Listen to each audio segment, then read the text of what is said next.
Welcome to Beacons of Light. The one thing that really fires me up about working at St. Vincent de Paul is all of the wonderful people that make the work of St. Vincent de Paul a reality for those who are truly in need. And joining me is Norma Stelly, who is a member of St. John in Bruley Parish, and welcome to the show. Thank you. It's good to be here. Well, I know you're very active with St. Vincent de Paul through Catholic Daughters. You do so much, and you've been doing it for many, many years. And one program that your Catholic Daughters group is very involved is the Manna Givers program at the Sweet Dream Shelter. Correct. Tell us a little bit about how that's impacted your faith life. Well, I've never done that before until I moved to Addis and joined St. John the Baptist Church and the Catholic Daughters. And it's never realizing how many people need our help out there. You know, a lot of people need our help. And it really has impacted my faith life. It has. Having to go into the shelters and see homeless women and children. You know, and we take things for granted that they don't have. Right. You know? And I know God wants us to do His work, and we do His work through helping others. Well, I can't, you know, I've heard this time and time again for those who are part of the Manna Givers program, where you bring in a home-cooked meal, serve it to our guests. How many women do you have involved just preparing the meal? We have about, I'd say around about 10 people, you know, helping out, preparing the meal. And I find out when the dates are open, when they need somebody to go and serve the meals. Right. So I sign us up, and then we prepare the meals, and then we go and we serve them. Right. And what was good before the COVID hit, we got to join in with fellowship and eat with them and talk with them. Yes. And then now with the COVID, all we can do is just go deliver it. So we're waiting patiently again so we can go back and join in fellowship with them. Well, you know, and when people hear that in the audience, they're probably saying, go into a homeless shelter and sitting next to them and that fellowship. That's kind of maybe outside the comfort zone of most people, but that's something that through your spiritual growth, you're wanting it back. You miss it, don't you? Oh, I do. Yeah. You know, I just try to see that.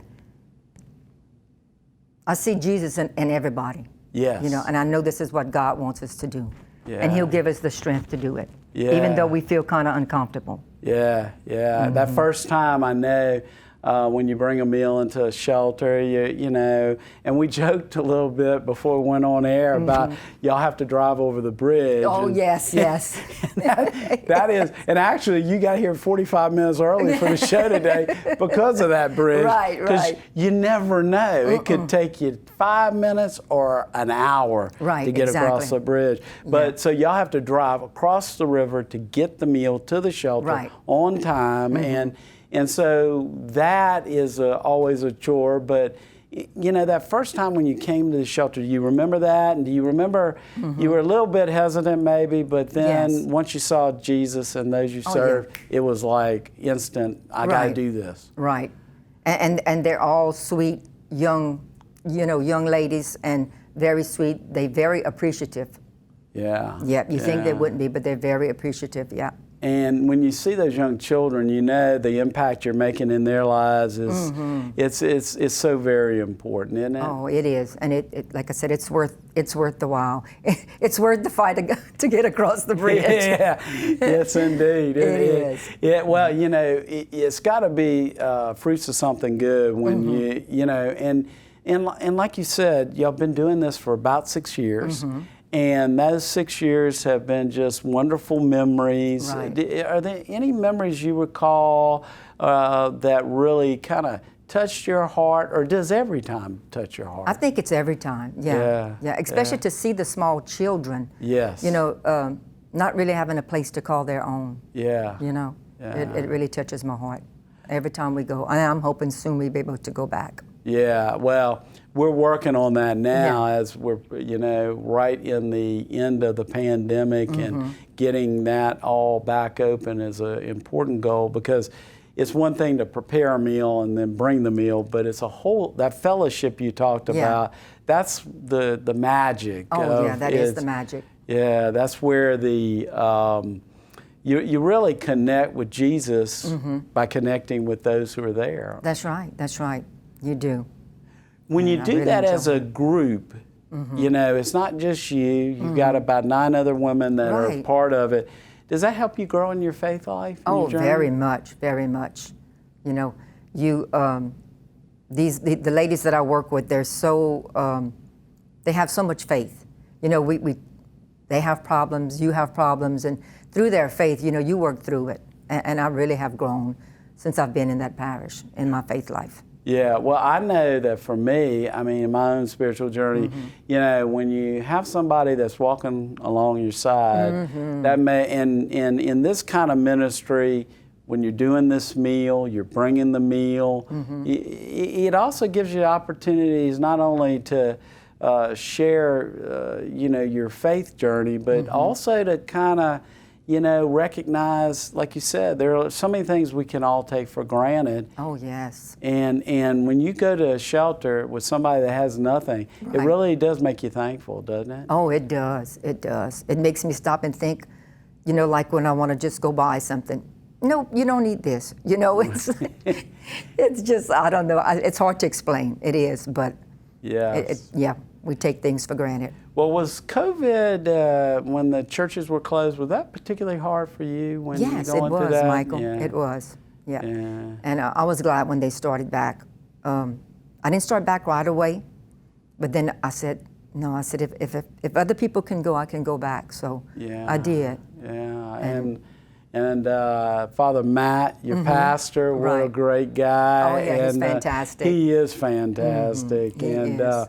He does a wonderful job leading that faith community. Oh, he does. But a beautiful church right there near the levee. Right. And being able to get back to Mass must have been something special in your heart. Oh, it was. And to be able to receive Jesus in the Holy Eucharist. Yeah, no doubt. I know for myself, I was the same way, that not being able to have that contact with the Eucharist was, there was an emptiness there that could not be filled until we went back to Mass. Exactly. You know, I've watched it on TV, but it still wasn't the same, you know, to be able to receive Jesus. That's right. Well, we're all called to receive Jesus and to really see the face of Christ in those we serve.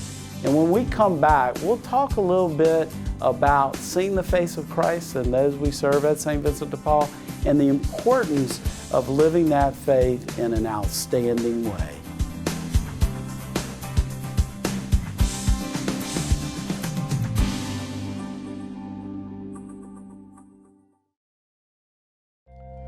My Bicycle Journey, a book that tells a story. It educates, it promotes, and it also provides some leadership. Take the time to purchase this book, and St. Vincent de Paul benefits from all of the proceeds of this book. Please, if you would, give St. Vincent de Paul a call and let me know what you think of My Bicycle Journey.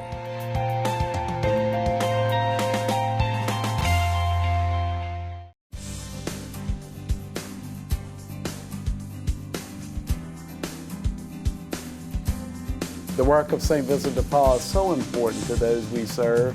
Joining me is Norma Stelly, who's sharing her time at St. Vincent de Paul, what it's meant to her faith life. Welcome back, Norma. Thank you. You know, we talked a little bit about that crazy bridge from Baton Rouge to Bruley, and sometimes it feels like you got to go over a river to make a difference, but y'all do that with your Catholic Daughters group. Right. You've served on the dining room line, for instance. Yes, we have. And that was awesome. That was really fulfilling for me. It really was. Just to see all the people coming in, you know, that's homeless and need food. They get a meal once a day, where we get 3 a day. Right. You know, it was very fulfilling. I enjoyed that. Well, and I know that it's a different experience because we serve cafeteria style in the dining room, where men and women have to go through the line during normal times. Right now, we're still in that COVID phase of to-go meals, but it's different than the Manna Givers, where in the Manna Givers program, you bring in the meal, you serve it to the guests, then you have that fellowship. So you don't get the connection but instead of seeing 25 to 30 people at the shelter, you're seeing 300 to 400 people in one day. That's an eye opener, isn't it? Oh, it is. That's a lot. A lot. It really is. Were you surprised by the number of people that, oh, yes, I was. that are depending? Yes, I never realized, how many people depend on St. Vincent de Paul for their food. Yeah. For a good hot meal. In my prayer life, I've always got a litany of, things that I'm asking God to I think we all do. Oh, yes. But when I think of those that we're serving, I know that sometimes they're praying for that hot meal, or they're praying for somebody to give them fellowship. How, when you think about that, how does that impact you, and how do you think that feeds your desire to follow Christ? A lot of them are very appreciative, like I said. They go through the cafeteria line and they say, thank you, thank you for this, and thank you for being here, thank you for serving. And I ask God every morning when I wake up to put me where you want me today, Lord. And if it's in the cafeteria line serving the homeless, that's where it's at. And I try not to take anything for granted, and there's no coincidence. Like being here, why me, Lord? Why, out of all the volunteers? There's a reason for it. There's a reason for him wanting me to be here. So, whatever he needs for me to do, whatever he calls me to do, I'm going to do it. Even if it's in the cafeteria line, and which I enjoy a lot, is serving others. I'm a big proponent of the fact that I believe God is talking to all of us. Now, I don't actually hear the Lord's voice, but I think he talks to us. Oh, yes, like he does. you just described, huh? Yes, he does. Believe me, he does. Does it make it a little bit easier to, when you know your call, whether it's serving in the dining room or bringing a man a giver's meal, or doing something else with Catholic Daughters, some activity, do you know it's kind of God's talking to you in that way and pushing you to do those things? I think so. I really do. I really do. I think he came into my life when he knew I was ready to listen. Yeah. I think that listening is such an important part. And what helped you to listen and to kind of maybe, like I said, I've never heard Jesus' voice, but I know he's talking to me every day. So how did that listening strengthen your faith life? Oh, I guess it's just just do what's in front of you. Right. And I guess, because I'd always ask him, what is your will for me today? And whatever it is, if it's helping a neighbor, cleaning out your closet, whatever, it has grown. I know he's there for me, and I've always asked the Holy Spirit to help me hear him, and the Holy Spirit does. Was that especially important during COVID when? Yes, it was. It was. You couldn't go to Mass. You couldn't meet with your fellow Catholic daughters. You couldn't, and that was kind of a downer for a while, Prayed a lot and just asked God to get us all through it, to where it's going to be better times that we'll be able to be all together again. And I'm glad to say that we started having our meetings again together. Yes. We just had our Sunday, a big jambalaya dinner to help us raise money so that we can give the money away.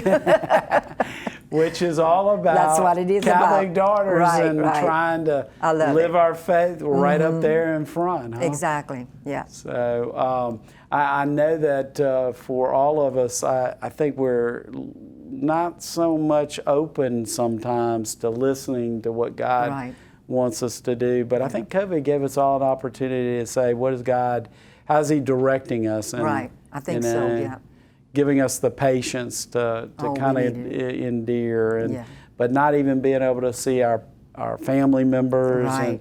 And, it's almost kind of like those who are in the shelter, right? They're cut off from their family maybe, or they're cut off, or they're in a bad situation. Right. Those are things that are uplifting to me. What about you? Oh, yes, very uplifting now, since we can be with people. Yeah. Yes. And like I said, I can't wait till we can start going back into the Sweet Dream Shelter. Yes. And we're gonna try to do the expansion shelter.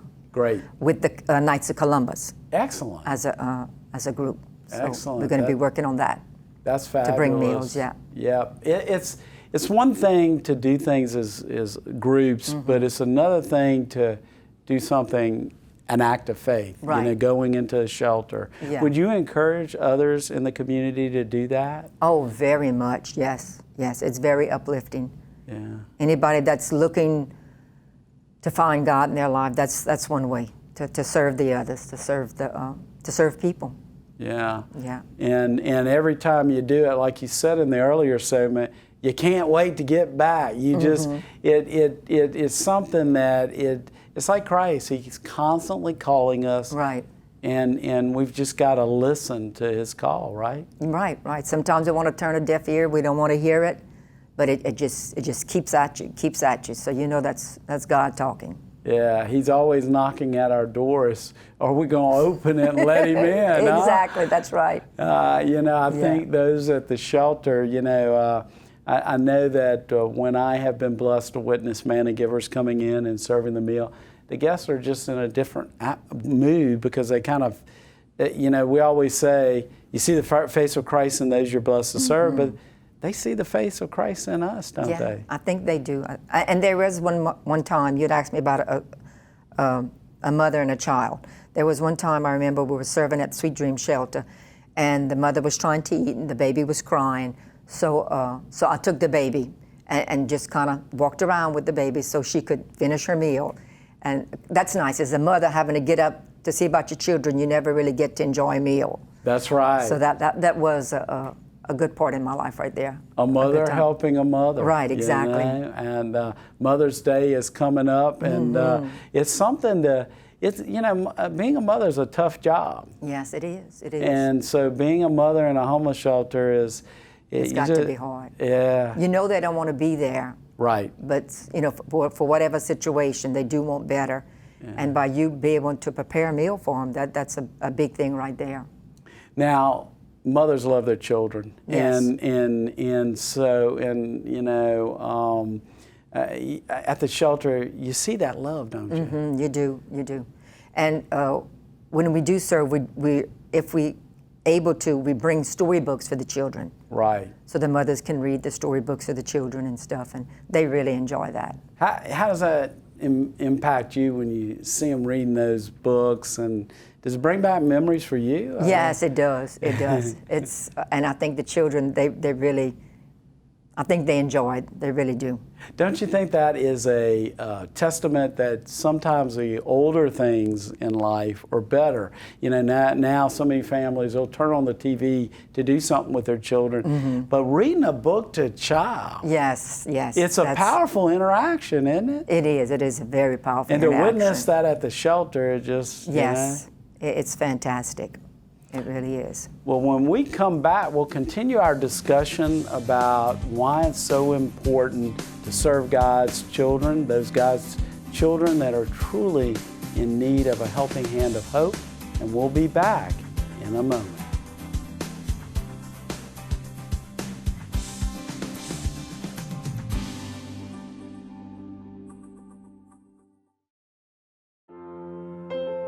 The Society of St. Vincent de Paul's first cookbook, Taste and See, is the gift which helps share the goodness of the Lord with those most in need.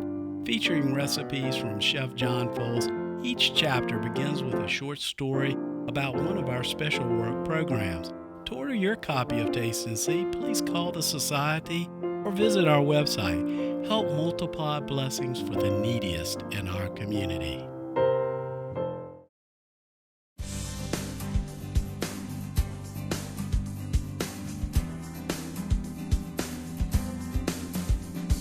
Sharing God's love with those in need is the call of St. Vincent de Paul. With me is Miss Norma Stelly, who's talking about hearing that call and responding to it. We talked about the great work at the shelters and the dining room, and now we're going to talk a little bit. At the dining room, we have a program called the Brown Bag Supper Program. You talked about all the people coming in for a hot meal, but we do a brown bag supper, and y'all been very involved in that. Right. And how y'all get a group to come? Talk to us about that. Right. The brown bags are fixed on Mondays, Thursdays, and Saturdays. And of course, some of the Catholic daughters still are working. So we try to do the Saturday ones, the Saturday morning ones, and we'll get a bunch of the Catholic daughters together, and we'll go in and some of us will fix the sandwiches, some of them will put chips or candy in the bag and the drinks and stuff like that. So when they come eat their hot meal, they pick up a brown bag for their supper that night. And what for me, it just rests well in my heart to know they have something when they leave. That they do, and it's really fulfilling. It is. Has it surprised you and the other Catholic daughters the number of brown bags you have to make? Yes, very much. Talk about, it's just a constant thing, and then you work from 8:30 to 10:30, then they have to get ready for the hot lunch meal. Yeah. It's 2 hours of sandwich making and brown bag doing. Right. And I'm always amazed. People are so very generous. The food bank helps us and other community partners. And what you put in the bags, chips and cookies, all kinds of stuff. A lot of stuff. Yeah, there's chips, cookies, water or pop, just all kind of things you wouldn't normally think that would be in a brown bag lunch. Yeah, it's just good stuff. Good stuff, yes. That the companies donate. Oh, yes, wonderful. Yeah, for me, it's always uplifting to see how many people support St. Vincent de Paul, and it makes the work of the brown bag suppers and others very, very important. It does. It really does. Well, I know y'all are so very active in the Manna Givers program, so it's time for y'all to bring a meal to the shelter, Sweet Dream Shelter. How do you plan that? Well, we discuss it like the month before at our meetings that we have, and we'll discuss the main course, the meat or the starch or whatever, and then some of us will decide to either make it at the church activity center or we'll just make it at our home and we'll meet at the church and then bring it. Some of us will volunteer to bring dessert, which could be cookies or brownies, and some of us will, make like a casserole dish, and I think their favorite would probably be barbecue chicken. I think the ladies from the shelter love the barbecue chicken. That's one of their favorite dishes. Well, that's one of my favorite dishes. Yeah, and of course, the Catholic daughters, some of their husbands help us do a lot of stuff too. Yeah. Yeah. And that, y'all have a very strong Catholic daughters group there. Oh, yes, I think we do. I really do. Yeah. Well, St. John and Bruley is such a great parish. And it is. It's fantastic. And my mother-in-law lives in the parish, and so my wife and I often go over. Yeah, and it's so neat to see Father Matt. He gives such great homilies. Oh, and he does. It's a very vibrant parish for sure. And in addition to all the things we've talked about, you've also been very involved in the Easter basket effort this past yes. year. We started that probably about maybe 3-4 years ago. Yeah, we get together and each lady brings something, like I usually bring the jump ropes. So I buy 30 jump ropes, and one lady buys 30 sidewalk chalks, color books, 30 of everything, because we fix 30 baskets. And we get together at the church activity center and we fill the baskets. Last year we couldn't do it. That was, with the COVID. But this year we got to do it, so it worked out. Well, it's amazing because 2,500 baskets all told come in, and it's 30 baskets at a time typically.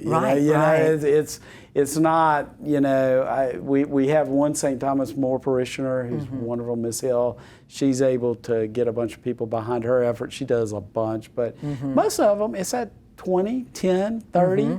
And I think it's a great demonstration of the fact that when we all work together, we can make a tremendous community impact. Oh, we can. If we stick together and work together, yes. And whether we got to drive over a bridge or not, exactly. No matter what the obstacle is, we can overcome it. We can overcome it. Isn't that really true in our faith lives? Whatever faith challenges we might have, whatever obstacle we may be facing or challenge in our life, health issue, if we stay sturdy and steady in the faith, we can get through it. Oh yeah, we can. We all have crosses that we have to bear. And like a priest told in a homily a long time ago, he said, fear is useless, faith is what's needed. Yes. And he said a mouthful. Yeah, no doubt. Yeah, and that's perfect for, getting through COVID. Oh, yes. I mean, because there are people that really, it took the best of them. Right. It really got the best of them. Right. And I think it's all put us in a position, COVID, to count our blessings, do an inventory of blessings in our lives. Oh, yeah. And so when you kind of look at that inventory in your own life and all the good work you do through Catholic Daughters, I'm sure helping the poor has got to be top of that inventory list. Oh, that is. Yeah, it is. Knowing that you can still do that. They have some that can't, and that want to. But, at least we still can. Right. To help out, yeah. And I guess the message to people who are out there and they're kind of maybe it's not in their comfort zone to go to a shelter, they've never been, they may be reluctant. What would be your encouragement to them to say, hey, come do this, it's something that'll make a difference, but I've heard a lot of people say, I come to help somebody, but I get so much more out of it. Is that what you've experienced? Oh, yes, very much. I get more out of it, yes. To be able to help somebody, it's wonderful. And don't be afraid, because you're never alone. God is always with you, but we go as a group, and go for it. If you really want to help somebody and do something for the community, follow your dream, follow God's voice. Because that's what He wants you to do. If you're thinking it, that's what He wants you to do. If you're thinking that you want to help somebody, that's what He wants you to do. And if you can't do the ministry, there's always a needy neighbor or a needy friend. So please, just go for it. Yeah, that could be the message for St. Vincent de Paul. Go for it. Go for it, yes. Because you have to take that act and leap of faith, don't you? Oh, you do, yeah. Yeah, you do. It's not, we talked earlier and we've got about a minute to go, but it's just important for us to make a difference, right? Right, it is. It's very important, yeah. I know a lot of times in my life I was down, and the way I got through it is by helping other people. That's the way I got through it. That's it. Well, thank you, Norma. You've been a great guest. Thanks for all you do. Thank you, Michael, for having me. Thank you so much, and we hope you enjoyed today's show. We'll see you again next week on Beacons of Light.